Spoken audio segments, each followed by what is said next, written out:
Man buys old farm finds secret tunnel in barn with life-changing discovery. Richard Harrison had arrived at that isolated farm in the countryside of Vermont just 3 weeks earlier, seeking peace after losing his wife Margaret to an illness that took her in just a few months.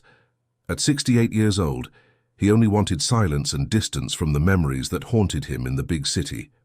It was on a warm March afternoon, while searching for old tools in the barn, that Richard noticed something strange. Behind dusty hay bales there was an opening in the floor, hidden by loose boards. With a flashlight in hand, he illuminated the hole and discovered wooden steps descending into darkness. His heart raced not just from surprise but from an inexplicable feeling that something important awaited him down there. "What is this?" he murmured to himself, his voice echoing in the empty barn. He descended carefully, testing each step before putting his full weight on it. The tunnel was narrow and damp, the walls of compacted earth showing shovel marks. Someone had dug this with their own hands, and judging by the condition of the wooden steps, it wasn't that long ago. At the end of the tunnel, a thick wooden door. Richard hesitated for a moment, but curiosity won. He pushed the door, which creaked on rusty hinges, and entered an underground room that left him speechless. The space was simple but cozy. A single bed with a checkered quilt, a rustic wooden table, a small wood-burning stove with an improvised chimney, shelves with books and dozens of stacked notebooks. Everything was clean, as if someone had just left. Richard approached the table and saw a yellowed envelope. With trembling hands he read the addressee. "To whoever finds this place." He sat in the only chair and opened the envelope. The letter, written in a delicate feminine handwriting, began, "My name is Mary Catherine Collins. I lived hidden in this place for almost 20 years. If you're reading this, it means that Anthony is no longer taking care of me, and I need someone to know my story." Richard had to stop reading. His hands were trembling even more now. He took a deep breath and continued. "I worked at Willow Creek Farm since I was 15. I was a housemaid in the main house where the Blackwell family lived. I fell in love with the oldest son, Anthony. I was 19, he was 23. Our love was impossible, I knew, but the heart doesn't listen to reason." The story unfolding on those pages was heartbreaking. Mary got pregnant, was thrown off the farm by the family matriarch, Mrs. Victoria Blackwell. She had her daughter alone in a cheap boarding house, and unable to raise the child, was forced to give her up for adoption. I came back years later when I heard that Anthony had inherited the farm after his parents died. He never married. When he saw me at the door, he cried like a child. He built this hiding place for me, said it was the least he could do after all the pain his family caused me. Richard spent hours reading Mary's notebooks. They were detailed diaries of an entire life, spent searching for the daughter she was forced to abandon. Every page revealed failed attempts, clues that led nowhere, shattered hopes. In the last notebook, the handwriting was shakier. The entries were more recent, from the previous year. "Anthony is sick. The doctor said it's his heart. He wants to get me out of here, said he found a safe place for me to stay. I'm scared. I've been hidden for so long, I don't know how to live out there anymore." The last entry was from 6 months ago. "Tomorrow I go to the retirement home. Anthony promised I can come back when he gets better. I leave my notebooks here, they're all I have. If someone finds them, please, keep looking for my daughter. She was born on July 15th, 1973. She has a crescent moon-shaped birthmark on her right shoulder. That's all I know about her." Richard closed the notebook, his eyes brimming with tears. He looked around that hideaway that held decades of suffering and love. A woman had lived there hidden for 20 years, sustained by the hope of one day finding her daughter. He went back up to the barn, determined. Anthony was the name of the man who sold the farm to him. The real estate agent had said the previous owner had health problems and needed the money for treatment. Now it all made sense. In town, Richard looked for information about retirement homes in the area. There were 3.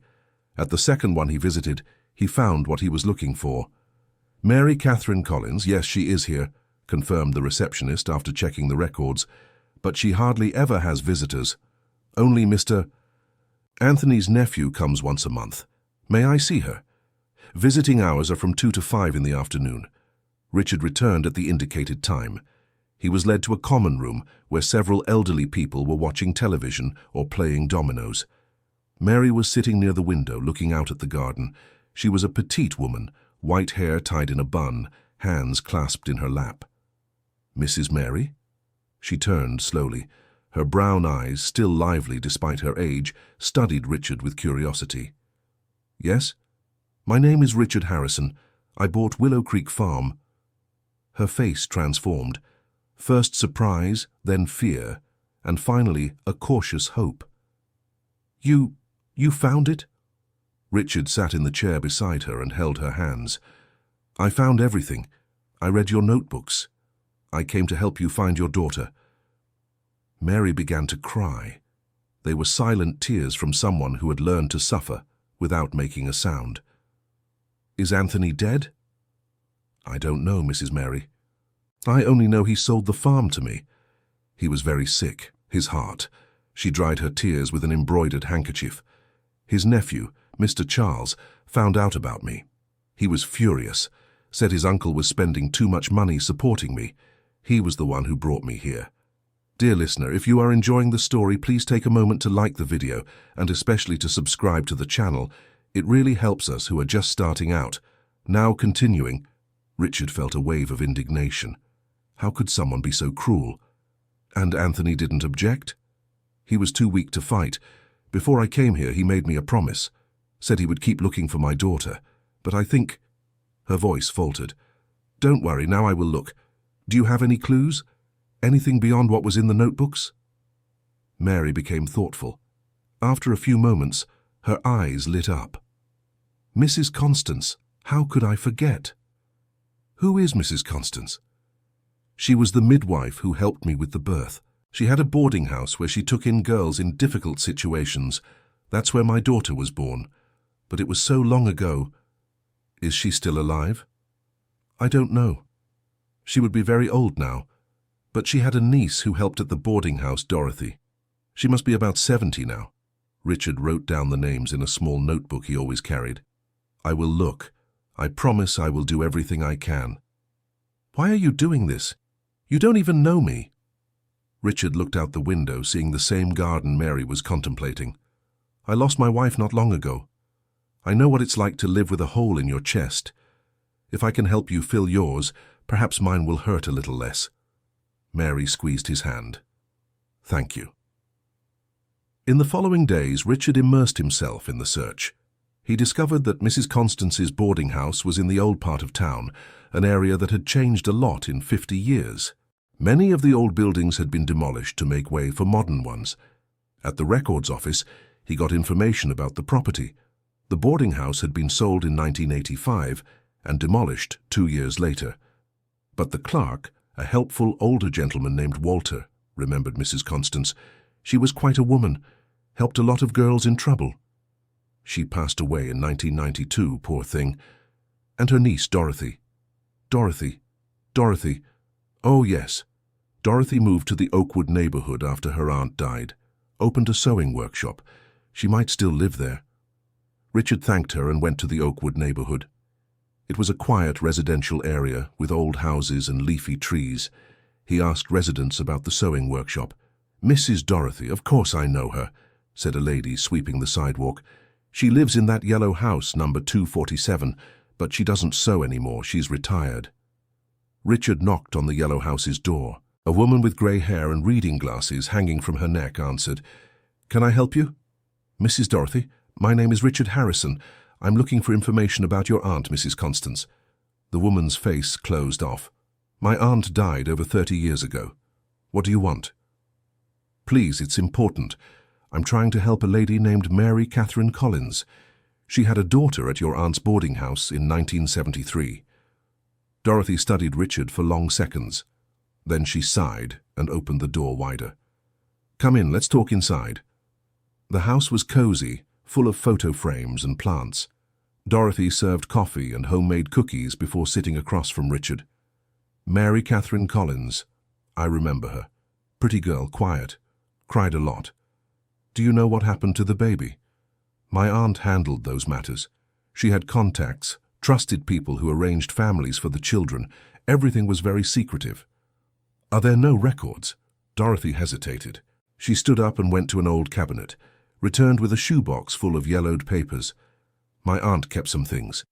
When the boarding house closed, I ended up with these. Never had the heart to throw them away. Together they examined the papers. Most were receipts, bills, unimportant notes. But then Richard found a small hardcover notebook. "That's my aunt's handwriting," confirmed Dorothy. The notebook contained brief records, dates, initials, sometimes a comment. Richard looked for July 1973, 07:15, MKC, girl, birthmark on shoulder, P family, Millbrook. "Millbrook," exclaimed Richard. "The family took the baby to Millbrook." P family, Dorothy thought. Wait, there was a couple who came to pick up children for adoption. They were from Millbrook. The man was a teacher. Teacher Parker. Yes, Philip Parker and his wife, Ruth. Richard could barely contain his emotion. "Do you think they still live?" "I have no idea, but Millbrook isn't that far." "Worth looking into." Richard thanked her effusively and went straight to the retirement home to tell Mary the news. She cried upon hearing there was a concrete lead. "Millbrook. My daughter could be in Millbrook. I'll go there tomorrow, Mrs. Mary." Can I come along?" Richard saw the desperation in her eyes. How could he refuse? "I'll speak with the retirement home management." It wasn't easy to get permission, but Richard was persistent. He argued it was an important outing for Mary's mental health. After much insistence and some paperwork, they got authorization for one day. The next morning, Richard picked up Mary at the retirement home. She was wearing her best dress, a small bag in her trembling hands. "I'm scared," she confessed when they got in the car. "That's normal. But think, today might be the day you've waited for your whole life."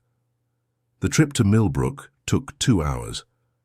Mary spent most of the time in silence, looking out the window, lost in thought. Richard respected her silence. In Millbrook, they began their search. At the records office, they discovered Philip Parker had been a teacher at the state school for 30 years, retired in 1998. "He died 5 years ago," informed the clerk. "But his widow still lives. Mrs. Ruth Parker lives on Maple Street." Mary's heart raced. "And did they have children?" The clerk consulted another record. "One daughter, adopted, according to this here. Emily Parker, born in 1973. Mary had to lean on the counter. Richard supported her. "It's her. It's my daughter. They got Mrs. Ruth's address.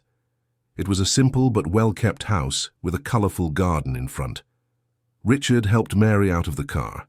She was trembling so much she could barely walk. "Easy now, let's take it slow," advised Richard. They rang the doorbell. A lady in an apron opened the door. "Yes?" "Mrs. Ruth Parker?" "Yes, that's me." "My name is Richard Harrison and this is Mary Catherine Collins. We'd like to talk about your daughter, Emily Parker."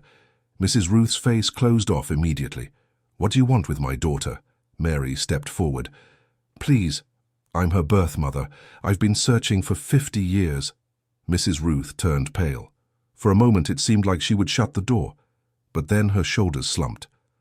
"I always knew this day would come." "Come in." The living room was cozy with many photo frames. Mary devoured with her eyes the pictures showing a girl growing up, becoming a woman. "My daughter," she whispered. Mrs. Ruth served water and sat down across from them. "Emily doesn't know she's adopted. My husband and I decided that way. We thought it would be better." Mary's heart sank. "She doesn't know?" "No. And I don't want her to know now. She has a stable life, a family. She's a teacher, like her father was. She has 2 teenage children. Why stir all this up now?" "Because she's my daughter." Mary's voice came out louder than she intended. "I'm sorry, but you don't know what I went through. I was thrown out, humiliated. I had no choice but to give up my baby. I've spent my whole life searching." Mrs. Ruth looked down. "I understand your pain. But you need to understand mine, too. I raised Emily as my own. I gave her love and education, everything I could. Now you show up wanting what?" "I just want to meet her. See that she's okay. Maybe..." Maybe she'll want to meet me too. And what if she doesn't? What if this destroys the image she has of her parents? Richard, who had been quiet until then, intervened. With all due respect, Mrs. Ruth, don't you think Emily has the right to know the truth? To decide for herself? Mrs. Ruth stood up and went to the window. She stared at the garden for long minutes. You don't understand. Emily is sensitive. She went through a difficult depression when her father died. She's better now, but... Please, begged Mary, I just want to see her. She doesn't even need to know who I am, just to see that she's well. Mrs. Ruth sat back down. She seemed to have aged years in minutes. She comes here for lunch every Sunday with her family. If you promise not to reveal anything, you can come. I'll introduce you as acquaintances. Mary agreed immediately. Anything to see her daughter. On Sunday, Richard and Mary returned to Mrs. Ruth's house. Mary had spent the whole week nervous, alternating between euphoria and fear. Richard accompanied her through it all, offering silent support. When the car stopped in front of the house, Mary saw a woman getting out of another vehicle with 2 teenagers. The world stopped. Emily Parker was the picture of Mary when she was young. The same brown eyes, the same delicate nose, even the way she tied her hair was similar. Mary had to control herself not to run and hug her. Mom, Emily kissed Mrs. Ruth. I brought the carrot cake you like. That's wonderful, dear. We have visitors today. This is Mr. Richard and Mrs. Mary. They're acquaintances from Millbrook. Emily greeted them politely. When she shook Mary's hand, Mary had to hold back tears. Pleasure to meet you. These are my children, Nathan and Sophia. Lunch was a sweet torture for Mary. She watched Emily's every gesture, listened to every word as if it were music. Emily was a literature teacher, loved to read, had a habit of scratching her nose when she thought, exactly like Mary. Are you really from here? From Millbrook? Emily asked Mary during dessert. No, I'm from Vermont, Stowe area. What a coincidence. I've always wanted to visit. They say it's beautiful. Yes, it is. Very beautiful. During coffee, Sophia, Emily's teenage daughter, was helping her grandmother in the kitchen when she dropped a tray. The noise startled everyone, but it was Emily's reaction that caught attention. She quickly stood up, went to her daughter, and while hugging her to check if she was okay, Margaret saw it. The crescent moon-shaped birthmark on Emily's shoulder, visible through her tank top. Margaret brought her hand to her chest. Richard, attentive, discreetly held her arm. Are you all right? He whispered. Margaret just nodded, her eyes filled with tears. Dear listener, if you're enjoying the story, please take a moment to like and especially subscribe to the channel. It really helps us who are just starting out. Now, continuing. After lunch, Emily helped her mother wash the dishes, while the children watched TV with Richard and Margaret in the living room. Mum, your friends seem like good people. How did you meet them? Mrs. Ruth hesitated. It's a long story, dear. Mrs. Margaret seemed sad. Did you notice how she was looking at me during lunch? She lost a daughter a long time ago. I think you remind her of someone. Emily fell silent, processing the information. In the living room, Nathan was showing photos on his phone to Richard. This one here is my mom when she was little. Grandma has an album full of old pictures. Margaret looked at the photo on the phone. It was Emily at about 5 years old, smiling on a swing. Your mother was a beautiful child. Yeah, everyone says she and I look alike, but I take more after my father. My sister is the one who looks just like her. When Emily returned to the living room, she found Margaret crying softly while looking at the photos. Mrs. Margaret, are you all right? Margaret quickly wiped her tears. I'm sorry, it's just... Your daughter reminded me of someone. Emily sat beside her, gently touching her hand. Mom told me you lost a daughter. I'm so sorry. I didn't exactly lose her. I had to give her up. A long time ago. Emily was surprised by the confession. Mrs. Ruth, who was coming back from the kitchen, grew tense. That must have been very difficult, said Emily, with genuine compassion. It was the hardest thing I've ever done, but I had no choice. I was so young, all alone. Did you ever try to find her later? Every single day of my life. The silence that followed was heavy. Mrs. Ruth cleared her throat. Emily, it's getting late. The children have school tomorrow. Emily seemed reluctant to leave. There was something about that woman that touched her deeply. It was a pleasure to meet you, Mrs. Margaret. Maybe we'll see each other again. Maybe. Margaret could barely speak. After Emily and her children left, Mrs. Ruth stared at Margaret. You almost told her. I'm sorry. It's harder than I imagined. Now do you understand why I'm afraid? Emily is intuitive. If you keep showing up, she'll find out. Richard intervened. Mrs. Ruth, with all due respect. But I saw how Emily looked at Mrs. Margaret. There's a connection there. Sooner or later, the truth will come out. Then let it be later. Much later. In the following days, Margaret became obsessed. She couldn't think of anything else but Emily. Richard visited her daily at the retirement home, trying to calm her. At least now I know she's well, she's a good mother, has a beautiful family, Margaret would say. But it hurts so much, Richard. It hurts to know she doesn't know who I am. Perhaps in time Mrs. Ruth will change her mind. Time? How many years do I have left? I've already lost 50. A week later, something unexpected happened. Richard received a call from Mrs. Ruth. I need to speak with you. Emily is asking questions. They met at a cafe in downtown Millbrook. Mrs. Ruth seemed to have aged years in days. Emily dreamed about you. She said she can't stop thinking about Mrs. Margaret's story. She's asking questions about when she was a baby, about the adoption. What did you tell her? Nothing yet, but she's persistent. Yesterday I found her looking through old photos, searching for something. Mary leaned forward. Maybe it's time to tell the truth. No, you don't understand. Emily idolizes her father. His memory is sacred to her. If she finds out we've lied all these years, or maybe she'll understand, suggested Richard. Maybe she'll realize you loved her so much you wanted to protect her. Mrs. Ruth shook her head. You don't know Emily like I do. She values truth above all. It's what she teaches her students.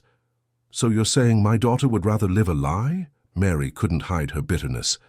I'm saying I need time to think of the best way to tell her, if I even will tell her. What if Emily finds out on her own? Questioned Richard. From what you say, she already suspects something. Mrs. Ruth didn't answer. She finished her coffee and left, leaving Mary and Richard with more questions than answers. 2 days later, the unexpected happened. Richard was at the farm when he received a call from an unknown number. Mr. Richard, this is Emily Parker. I got your number from my mother. Can we talk? Richard's heart raced. Of course, Emily. How can I help? It's about Mrs. Mary. I need to see her again. There's something I need to ask. She's at Sunset Manor Retirement Home.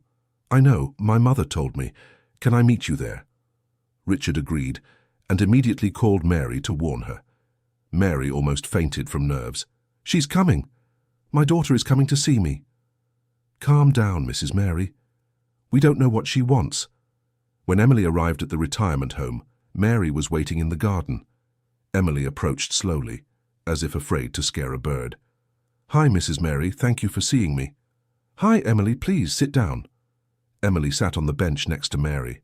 For a few moments, neither of them spoke.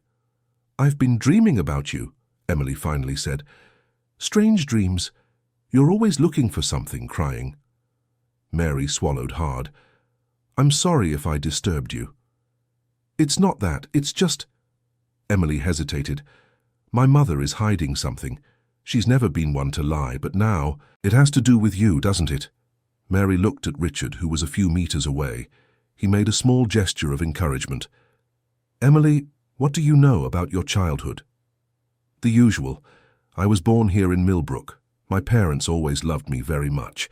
I was an only child because Mom couldn't have children. Emily stopped abruptly. Wait, she couldn't have children, but I... The penny was dropping. Mary saw the exact moment Emily started putting the pieces together. Am I adopted? Emily's voice was a whisper. Is that it? Is that why Mom is acting so strange? Mary couldn't speak. She just nodded. Emily stood up abruptly, walked a few steps, came back. And you are... your mother, your birth mother. Emily had to lean on the bench. Her whole world was crumbling. No, it can't be. My parents would have told me. They loved you. They wanted to protect you. Protect me? From what? From the truth? Emily's voice rose. Do you have any idea what you're saying? Mary stood up and tried to approach, but Emily stepped back. Please listen to me. I was 19. I worked on a farm. I fell in love with the owner's son. When I got pregnant, I was thrown out. I had no family. I had nothing. So you abandoned me?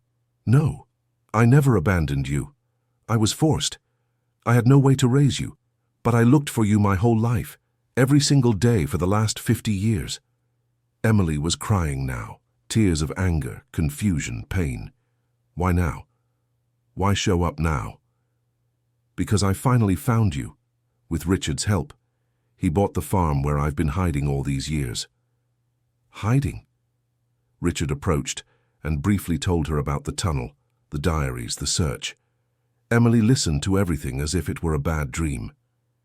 This is too much. It's too much to process. Emily wiped her tears. I need to go. I need to think. Emily, please, Mary begged. No, you've had 50 years. Give me at least a few days. Emily left in a hurry, leaving Mary Catherine devastated in the garden. Richard held her as she cried. I've lost her again. She hates me. No, Mrs. Collins. She's in shock. It's only natural. Give her time. The following days were torturous. Mary Catherine barely ate, barely slept. Richard stayed with her as much as possible. Mrs. Ruth called once furious, saying Emily was inconsolable, that she wouldn't speak to her. You've destroyed my family, she accused. The truth destroyed it, not us, Richard replied, and the truth always finds a way to come out. A week passed. Mary Catherine had lost all hope when the receptionist at the retirement home called her.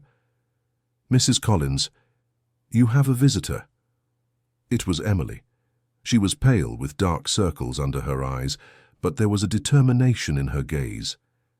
Can we talk? They went to the same bench in the garden. This time Emily held Mary Catherine's hand. I spent the whole week thinking. I cried, I screamed, I fought with my mother. I mean with Ruth. She is your mother. She's the one who raised you. I know, and I love her, but... Emily took a deep breath. I need to know everything. About my biological father, about how it happened, about why you never looked for me before. Mary Catherine told her everything. About Anthony, the forbidden love, the pregnancy being cast out. She told her about the years searching, about Anthony who hid her when she returned. Anthony was Anthony? My biological father? Yes, he never married. He waited for me. When I came back, 20 years later, he hid me in that basement. Said it was the least he could do. Is he alive? I don't know. He sold the farm to Richard and disappeared. His nephew put me in here. Emily processed each piece of information. It was a lot, but slowly the pieces fell into place. She remembered always feeling slightly different, having interests her parents didn't share, small details that now made sense. The birthmark, she said suddenly. Mom always said it was a sign that I was special. A crescent moon, on the right shoulder. It was the only thing I kept of you in my memory. They sat in silence for a while, each lost in her own thoughts. I don't know how to move forward from here, Emily confessed. Part of me is furious, with you, with my parents, with the world, but another part... What part? The part that always felt like something was missing, like there was a hole nothing could fill. Emily looked at Mary Catherine. I think it was you. I think I always missed you, even without knowing it. Mary Catherine began to cry. Emily hugged her, and suddenly they were both crying, 50 years of separation, pouring out in tears. Richard, watching from a distance, felt his own eyes well up. He thought of Margaret, his wife. Somehow, helping those two women find each other was helping him deal with his own loss. After that day, Emily began to visit Mary Catherine regularly. At first, the meetings were tense, full of uncomfortable silences. But slowly, mother and daughter got to know each other. Emily discovered she had inherited from Mary Catherine a love of books, a talent for sewing, even her way of laughing. Mary Catherine discovered that Emily was everything she had dreamed of and more: intelligent, kind, a dedicated mother. The relationship with Mrs. Ruth remained difficult. She felt betrayed, replaced. It took a lot of talking, a lot of tears for her to understand that Emily's love for her hadn't diminished. "You will always be my mother," Emily told her one difficult afternoon. "You're the one who raised me, taught me, loved me. Mary Catherine gave me life, but you gave me a life." Slowly, even Mrs. Ruth began to open up to the situation. She started visiting Mary Catherine with Emily, listening to the stories of the past. One day she surprised everyone. "Maybe it's time for Mary Catherine to leave the retirement home. The house is big, I have an empty room." Mary Catherine couldn't believe it. You would take me into your home?" "You are my daughter's mother. In a way, we are family." The move happened on a sunny Sunday. Richard helped transport Mary's few belongings. Anna's grandchildren, Nathan and Sophia, helped arrange the room. "So you're my real grandmother?" asked Sophia. "I'm your grandmother of the heart," replied Mary. "Just like Mrs. Ruth." "Cool. Now I have two grandmothers." The adjustment wasn't easy. 3 women from different generations, with stories intertwined so complexly, learning to live together. But there was enough love to overcome the obstacles. Dear listener, if you're enjoying the story, please take a moment to leave a like and especially subscribe to the channel. It really helps us who are just starting out. Now continuing. Richard continued visiting regularly. He became part of the extended family, the man who had brought them all together. Mary always joked, "You found more than a tunnel in that barn, you found a family. And you helped me find a purpose," he replied.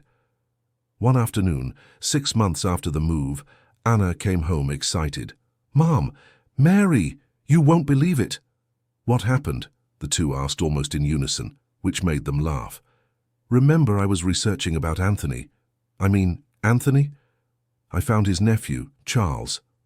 Mary turned pale. "What did he say?" "Anthony is alive. He's in a private clinic in Boston. Charles said he asks about you every week, Mary." Mary needed to sit down. After everything, Anthony was alive. "We need to go see him," Anna decided. "After all, he is my father." The trip to Boston was tense. Mary hadn't seen Anthony in over a year, since before she went to the retirement home. Anna had never seen him. Richard drove in silence, respecting the gravity of the moment. The clinic was beautiful, tree-lined. Charles waited for them at reception. He was a middle-aged man who seemed uncomfortable. "Look, about what I did, putting Mary in the retirement home, I didn't know the whole story. I thought she was taking advantage of my uncle." "It doesn't matter now," said Mary. "How is he?" "Weak, his heart, but lucid. When he found out you were coming, he got so agitated the doctor almost didn't allow the visit. They were led to a private room. Anthony was in bed, thinner, older, but with the same eyes Mary had fallen in love with decades ago." "Mary," his voice was weak. "You came." "I came, Anthony, and I brought someone."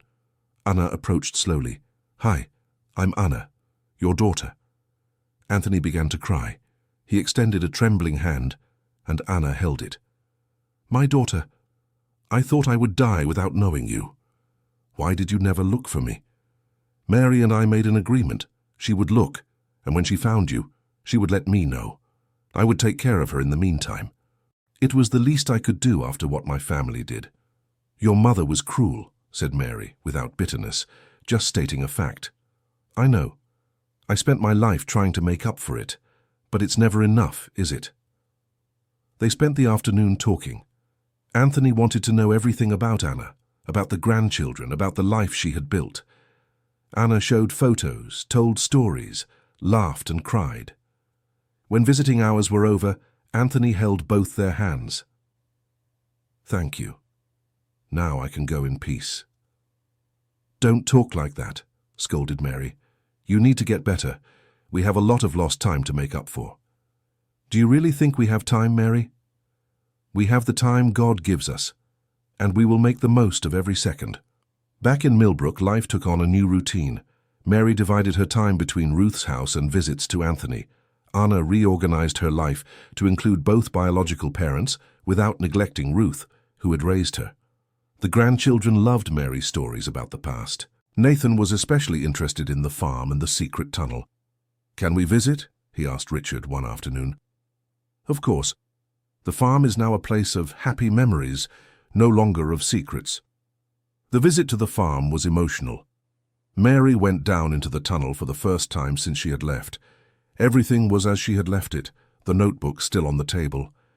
"This is where I lived for 20 years, said Emily, waiting, searching. It must have been so lonely. It was. But Anthony came every day. We talked, we laughed. In a way, those were happy years too. Nathan and Sophia explored every corner, fascinated by the story of their great-grandmother who had lived hidden for love. "It's like a fairy tale," said Sophia, "only real." "The best tales always have some truth in them," replied Mary. Months passed. Anthony, against all medical expectations, improved enough to be discharged. Charles, regretful of his past actions, arranged a small house near where Mary lived with Ruth and Emily. "It's the least I can do," he said. Anthony's first night home was special. Mary cooked his favorite dish. Emily and the family came for dinner. Even Ruth attended, having made peace with the past.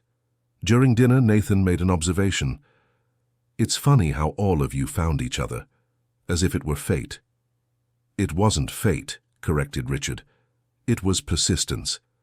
Your great-grandmother never gave up." "And you never gave up helping," added Mary.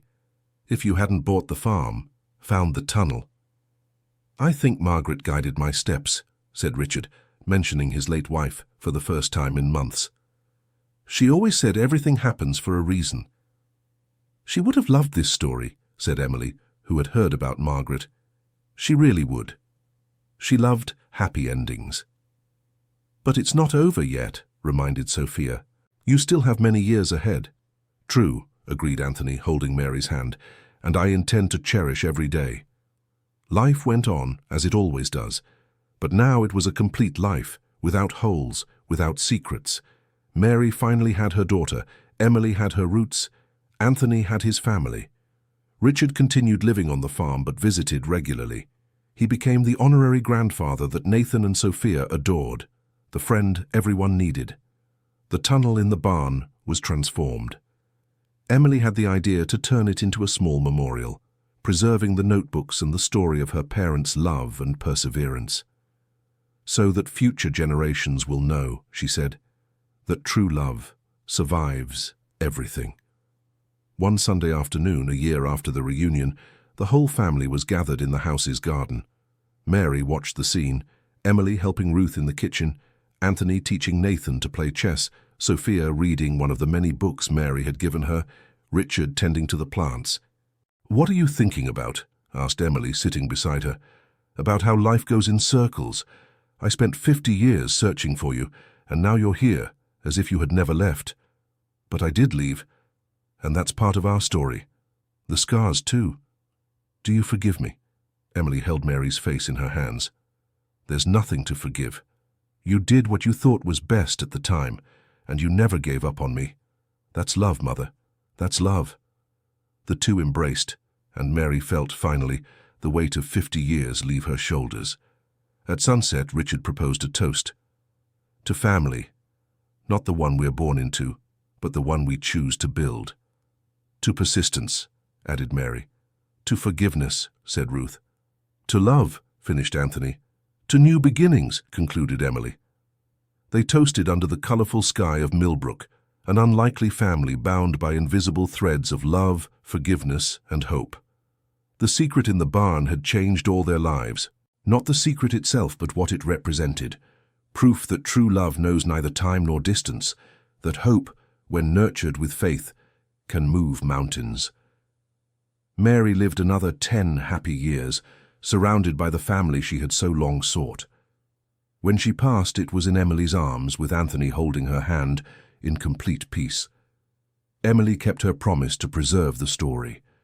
The memorial in the tunnel became a place of visitation for researchers and the curious interested in real stories of love and overcoming. Richard, healed from his grief by the mission of reuniting that family, spent his final years between the farm and Emily's home, becoming the guardian of memories and the official storyteller for the great-grandchildren who came along. Willow Creek Farm, which once housed a forbidden love and a painful secret, became a symbol that it's never too late for the truth, never too late for forgiveness, never too late for love. And so what began with a lonely man trying to escape his memories ended with him finding a new reason to live. The tunnel in the barn, which held a secret for decades, ended up revealing the greatest truth of all: love always finds a way. End of story. And you, dear listener, what did you think of this emotional journey? Have you ever experienced something similar, or know someone who went through a situation like this? Leave your thoughts in the comments and let us know where you're watching from. Don't forget to like and especially to subscribe so you don't miss our next stories.